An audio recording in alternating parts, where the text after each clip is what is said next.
Primeira carta aos Tessalonicenses, capítulo 5, versículo 20. Não desprezeis as profecias. Não despreze as profecias.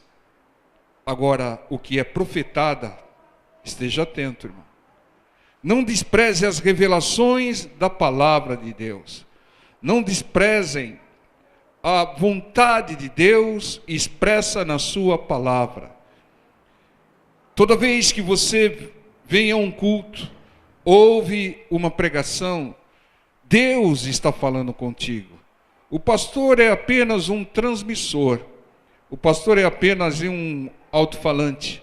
Mas a mensagem é do Senhor. Não despreze as mensagens de Deus, as revelações de Deus, as promessas de Deus, as instruções e direções do Senhor. Não despreze as profecias. As profecias nada mais é do que a palavra de Deus, a vontade de Deus. Deus revela aquilo que vai acontecer. Deus revela através da sua palavra qual é a consequência, qual o resultado das nossas atitudes. Se as atitudes nossas forem em concordância com aquilo que fomos instruídos pelo Espírito Santo, as consequências vão ser de bênçãos, mas se não, vão ser de maldição. Agora tome cuidado com profetadas, né? Aquela receita fácil, aquela conversa de vendedor para agradar, para te prender, para te enganar, né? Mas aquilo que vem de revelação de Deus, a pregação da palavra de Deus, não despreze. É o que diz esse versículo. Deus nos envia as profecias, a revelação da sua palavra, para nos abençoar, para nos instruir, para nos alertar e para nos corrigir. E traz edificação a nós, traz transformação, traz mudança, traz conversão. É isso o principal. O maior milagre que pode ocorrer na vida de uma pessoa é a conversão. Porque só através da conversão é que se alcança a salvação. Ninguém vai ser salvo porque foi curado. Ninguém vai ser salvo porque foi liberto. Ninguém vai ser salvo porque prosperou. Todos vão ser salvos porque se converteram. Realizou-se o maior milagre, a mudança, a transformação, a conversão, que vem através de ouvir a palavra do Senhor, crer na palavra do Senhor e obedecer a palavra do Senhor, praticar a palavra do Senhor. Salvação não vem só pelo fato de aceitar Jesus. Esse é o primeiro passo. A salvação vem por praticar as instruções do Espírito Santo que são colocadas no seu livro, que é a palavra do Senhor. As revelações de Deus sempre têm ótimos propósitos. Nunca são enviadas sem um objetivo relevante. E a palavra de Deus não volta vazia. Então, a palavra, quando é enviada, ela tem um propósito. E esse propósito sempre é alcançado. Porque o primeiro propósito é nos informar, ou nos advertir, ou nos alertar. Esse propósito foi atingido. Agora cabe a nós a obediência à ordem dada pela revelação da palavra de Deus para que alcancemos as bênçãos. Então, o nosso futuro depende das profecias, da revelação, da pregação da palavra e da nossa obediência à palavra ouvida. Desprezar revelações é desobedecê-las. Quando Deus fala, faça isso. Quando Deus diz, não faça aquilo. E a pessoa não obedece, ela está desprezando as revelações da palavra do Senhor, né? Ela está desprezando o caminho para a bênção. E ela está encurtando o caminho para os males. Então, ouça atentamente a palavra. Não despreze as profecias. Não despreze as revelações de Deus para a sua vida. É a bênção maior. Amém, povo de Deus? E o versículo 21 diz, examinai tudo, retende o bem. Irmãos, a arma mais usada e mais poderosa do inimigo é o engano. E como se prevenir, se precaver do engano do inimigo? Examinando tudo.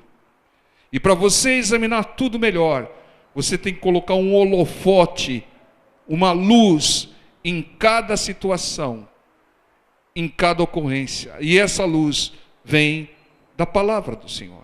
A palavra do Senhor é lâmpada para os nossos pés, luz para os nossos caminhos, e a palavra de Deus ilumina toda e qualquer situação. Então, quando vierem com o engano para cima de você, você vai examinar tudo, mas com a lupa da palavra, com a luz da palavra, e aí você vai reter o que é bom e não vai ser enganado. Examine aquilo que você tem ouvido, examine os conselhos, tudo à luz da palavra, né? Se vem de Deus ou se não vem de Deus. Porque tem muitas coisas que parecem que vêm de Deus, mas não vêm de Deus. É coisa de homens e influenciados por demônios. Examine os seus desejos. Examine até os seus sonhos. Porque o inimigo pode lançar um sonho absurdo no seu coração. Examine a luz da palavra. Não, peraí, esse sonho, ele conflita com a palavra. Isso é um erro. Então não vem de Deus. Examine os seus objetivos, se Deus aprova ou não aprova, através da revelação da palavra, através daquilo que Ele tem falado contigo. O Senhor Jesus, Ele examinava tudo o tempo todo. Ele estava atento a tudo. Ele estava pregando, Ele estava vendo outros lavando a rede. Estava atento a tudo. Ele estava atento à malícia que havia em algumas perguntas. E ele usava uma estratégia espetacular, que nós já falamos, que é responder perguntas maliciosas com uma outra pergunta, para quebrar, descaracterizar. Por que você está me perguntando isso? Por que você está me perguntando dessa maneira? Qual o propósito? Aí você quebra toda... você é crente, você faz isso, você faz aquilo. Mas por que você está perguntando? Qual o objetivo da sua pergunta? Porque tem muitas pessoas que, quando vem com malícia nos lábios, né, para nos questionar, muitas vezes para tirar a nossa credibilidade. Esteja atento, examine tudo. Né? O Senhor Jesus não foi surpreendido com Judas. Os discípulos foram: quem é, Senhor? Quem é? Quem é? Se tivesse algum que examinasse tudo e retesse o bem, saberia, só pode ser o Judas, né, o traidor. Mas o Senhor Jesus atento a tudo, atento a necessidade dos seus discípulos, como Judas, Pedro. Ele estava atento ao comportamento e às atitudes dos judeus, dos seus irmãos, dos fariseus, e vai por aí afora. Irmão, não seja pego de surpresa, irmão. Não seja pego de surpresa com ninguém e com nada. Analise tudo ao seu redor e retenha aquilo que é bom, né? Quando você analisa tudo, você vai encontrar oportunidades de ouro, mas também vai encontrar armadilhas do diabo, que você não vai cair. Entenda, examine tudo à luz da palavra de Deus, retenha o que é bom.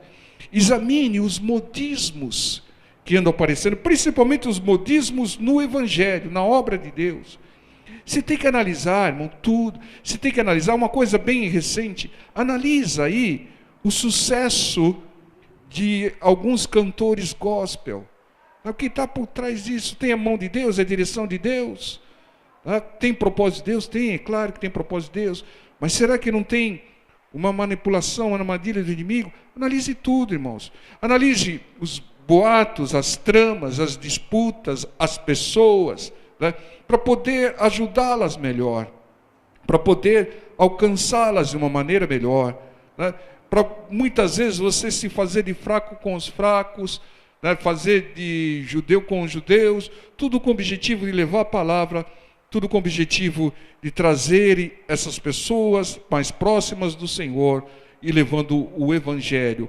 O fundamental é levar o Evangelho até as pessoas, e não modismos, nem estratégias para prosperar. É o Evangelho puro e simples às pessoas, né? Então, esteja sempre alerta, não seja pego de surpresa examinando tudo, não seja enganado ou surpreendido, retenha só aquilo que faz o bem e que traz o bem. Analise e projete as consequências das atitudes que você tem tomado, né? Projete aí as consequências de tudo que está acontecendo ao seu redor. O cristão, ele tem que estar ligado em tudo, plugado em tudo, antenado em tudo. Sabe por quê, irmãos? Porque as maiores armas do inimigo é um engano baseado na desinformação.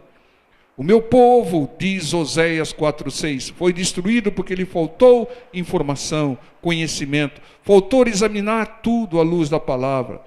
Quando você submete tudo à luz da palavra, você não é enganado, irmão. Você não é enganado. Tá? Quando você está longe da palavra, está em trevas, sabe o que o inimigo faz? À meia-noite, no meio das trevas, ele tira o seu filho vivo e te coloca num lugar, um filho morto. Tá? E se não tiver um Salomão para discernir e fazer justiça, a pessoa toma prejuízo. 1 Tessalonicenses capítulo 5, versículo 22. Abstende-vos de toda aparência do mal. Irmãos, nós não devemos ser apenas cristãos corretos e honestos, mas nós devemos também parecer honestos e corretos. Irmão. Aparência é importante, talvez não seja para nós, mas é para as pessoas que nós queremos alcançar, as pessoas que nós queremos evangelizar, as pessoas que nós queremos que se convertam. Essas pessoas analisam, veem a aparência. Então, nós, além de sermos corretos e honestos, temos que parecer honestos e corretos. Como aquele ditado popular a respeito da mulher de César. Não deve ser só honesta, mas tem que parecer. Então, qual tem sido aí as nossas atitudes? Muitas pessoas vão ser alcançadas pelo nosso exemplo, se nós não escandalizarmos e se nós nos abstermos de toda aparência do mal. O apóstolo Paulo lhe diz, na carta aos Coríntios, se comer carne escandaliza meu irmão, eu não como mais carne, porque eu não quero escandalizar, eu não como mais carne, eu abro mão de comer carne. Entende, irmão? Não há problema nenhum em comer carne, não havia problema nenhum. Mas o objetivo do Paulo é que as pessoas não se escandalizassem e que se aproximassem do Evangelho. E tem pessoas que olham a aparência. Muitos veem a aparência, as atitudes, o comportamento. Você quer ver um exemplo aqui? 2 Reis, capítulo 4, versículo 8. É importante. E a aparência não é só importante na hora que você vai fazer uma entrevista de emprego, não. É importante em todos os dias das nossas vidas, porque nós somos sal da terra e luz do mundo. O mundo está de olho em nós, como estava de olho aqui no Eliseu, né? Diz assim, 2 Reis 4:8. Sucedeu também um dia que, indo Eliseu a Sunem, havia ali uma mulher grávida, uma mulher rica, com posses, o qual o reteve a comer pão. E sucedeu que todas as vezes que passava, ali se dirigia a comer pão. E ela disse ao seu marido, olha o que a mulher disse ao marido dela, eis que tenho observado que este que passa sempre por nós é um santo homem de Deus. Está vendo? Ela observava, ela não conversou, ela observava. É um santo homem, só observando. Tem pessoas do mundo que nos julgam pelas nossas atitudes, pelas nossas roupas. Irmão. Então as pessoas nos observam e veem o nosso testemunho. Qual tem sido o nosso testemunho? Qual é a nossa fama para com as pessoas que nós queremos? Essas pessoas são os frutos que nós devemos dar para o Senhor. São o nosso alvo, são a nossa meta. É a conversão delas. Né? Num jargão comercial, é o cliente. Né? Então, os de fora são o objetivo da nossa pregação e conversão. Então, nós devemos evangelizar essas pessoas através do nosso testemunho, de uma maneira discreta, né? Porque eles veem a aparência. Eu observo que é um santo homem de Deus, pela atitude. Fecharam ele no trânsito outro dia, ele ficou calminho, né? Ficou num congestionamento tranquilo, né? Estava até conversando lá com o Espírito Santo, né? E vai por aí afora, irmãos. Então, E quando você for evangelizar alguém de má reputação, irmão, toma cuidado, irmão, com a aparência do mal. Né? Eu vou lá naquele boteco lá evangelizar todo mundo. Vai lá, irmão. De noite, todo mundo bebendo, lá você vai lá. Você tem que ir no horário certo e com a Bíblia debaixo do braço, irmão. Para que todos saibam qual é o seu objetivo. Senão, eu vi aquele pastor entrando no bar lá, né?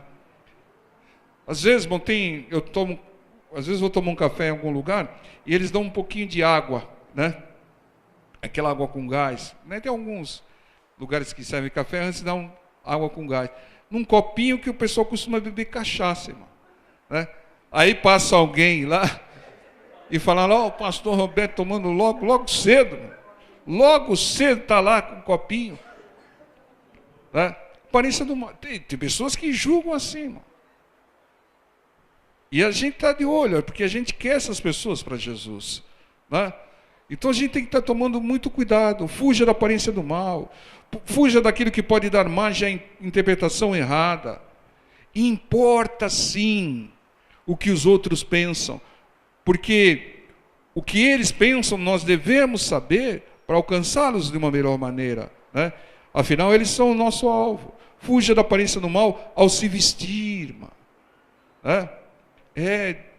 Desculpe ser bem objetivo, né? Sem muita roupa escandalosa, né? Ser simples como as pombas, né? As pombas não são peruas, são pombas, né? Então, o cristão tem que ser simples como as pombas. Acho que o Senhor Jesus até tinha em mente as peruas quando ele falou isso, né? E prudentes, como a serpente. Não, se eu for em tal horário, em tal lugar, as pessoas podem até imaginar, tá, mas peraí, eu vou no outro horário, ou de outra maneira, vou levar uma amiga comigo, vou levar um amigo comigo, né? E para fugir da aparência do mal, irmãos. Né? 1 Tessalonicenses 5, 23. Irmãos, nós somos embaixadores de Cristo, irmãos. Né? Ah, não importa, eu me visto de qualquer jeito, eu saio de qualquer jeito, vou a hora que eu quero. Não importa sim, irmão. Agora você renunciou a sua vida e entregou para Jesus, você tem que andar como Jesus quer que você ande. Irmão. Não é como o pastor quer, colocando jugo. Não pode cortar o cabelo, irmã. Jezabel. Não, nada disso, irmão. Né? Mas o que diz a palavra, sem escandalizar. Amém? E o versículo 23 diz, e o mesmo Deus de paz vos santifique em tudo, e todo o vosso espírito e alma e corpo sejam plenamente conservados, irrepreensíveis, para a vinda de nosso Senhor Jesus Cristo. Oh, glória a Deus! Agindo de acordo com as instruções do Espírito Santo, todas elas, você vai ver em várias cartas de instruções do Espírito Santo, né? Agindo assim, Deus, Ele nos santifica, Deus nos purifica, nós vamos ficando mais puros segundo a vontade do Senhor, agindo de acordo com as instruções do Espírito Santo, e purifica o nosso espírito, alma e corpo, diz o texto, né? Todo o nosso ser é abençoado. E esse texto revela que nós somos trino. Uma observação, nós somos trino. Nós somos espírito, possuímos uma alma e habitamos temporariamente num corpo. A alma é a mente, com a nossa vontade, os nossos sentimentos, as nossas emoções, os nossos desejos. E o espírito, o nosso espírito, é onde habita o Espírito Santo de Deus. É onde nós nos relacionamos com Deus. Um verdadeiro adorador não adora o Senhor com o corpo, pulando que nem um cabrito. Um verdadeiro adorador não adora com o Senhor na alma, com emoção. Senhor. Um verdadeiro adorador adora o Senhor em espírito e em verdade. Adoração é comunhão, adoração é louvar o Senhor com espírito, né? É agradecer a Deus, só você e Deus. Isso é a verdadeira adoração. Então nós somos Nós somos espirituais, temos um espírito que é eterno, que pode ter uma vida abençoada eternamente, ou pode ser lançado do inferno eternamente. Tá? Temos uma alma que tem a nossa memória, os nossos sentimentos, o nosso raciocínio, as nossas emoções, né? É a nossa mente, e o nosso espírito, o verdadeiro ser, aquele que é eterno. E o pior dos males é o mal espiritual. Porque o mal espiritual maior é a ausência do Espírito Santo de Deus habitando nesse espírito. Esse é um mal terrível. Pessoas que rejeitam o Senhor Jesus, pessoas que seguem espíritos enganadores, cultuam demônios, rejeitam o Espírito Santo de Deus. Esse é o maior mal, essa é a maior, vamos dizer assim, a maior doença, a doença do espírito. Porque nenhuma doença ou mal do corpo, ou uma limitação do corpo, impede alguém de ser salvo. Nenhuma perturbação momentânea, nervosismo momentâneo, emoção momentânea, sentimento ou vontade momentânea, impede a nossa salvação. Mas a falta de comunhão com Deus, a falta de entrega a Deus, a falta de ter o Espírito Santo de Deus conosco, isso impede, porque a pessoa decidiu servir outros espíritos, espíritos enganadores, rejeitou o Espírito Santo, porque não há neutralidade, irmão. A pessoa que cultua espíritos, ela está rejeitando o Espírito Santo de Deus, o Espírito verdadeiro, o Espírito da verdade, o Espírito que é luz, né?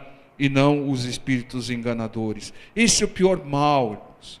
Já pensou passar a vida toda gemendo de dor no inferno?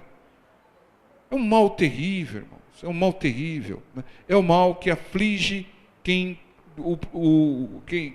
tem um problema espiritual. Né? E glorificado seja o nome do Senhor, porque a solução desse terrível mal é tão simples. É só a pessoa rejeitar o envolvimento com outros deuses, com D minúsculo, com demônios e espíritos enganadores, e entregar a vida ao Senhor, passar a praticar a palavra do Senhor. Males espirituais são os piores, que levam à perdição eterna. A solução é simples, é só entregar-se totalmente ao Senhor Jesus. E a pessoa pode fazer isso a qualquer momento, irmão. A qualquer momento. Veja como Deus é maravilhoso, deixou a solução de um maior mal da maneira mais simples. Então, seguindo as ordens, a direção do Espírito Santo de Deus, como nós vimos em 1 Tessalonicenses, desde o versículo 12 até o versículo 24, e as outras instruções, Deus vai nos purificando a nossa alma, o nosso entendimento, que purifica também o nosso corpo, que as bênçãos vêm, e purifica o nosso espírito. E aqui no versículo 24, diz, fiel é o que vos chama, o qual também o fará. Deus nos fará fiéis como Ele é fiel. Ele nos chama, nos convoca e nos torna, nos transforma em fiéis seguidores. Fiel é o que vos chama, o qual também o fará. Ele nos transformará em fiéis servos do Senhor, através da obediência às instruções do Espírito Santo de Deus. Amém, povo de Deus? Vamos...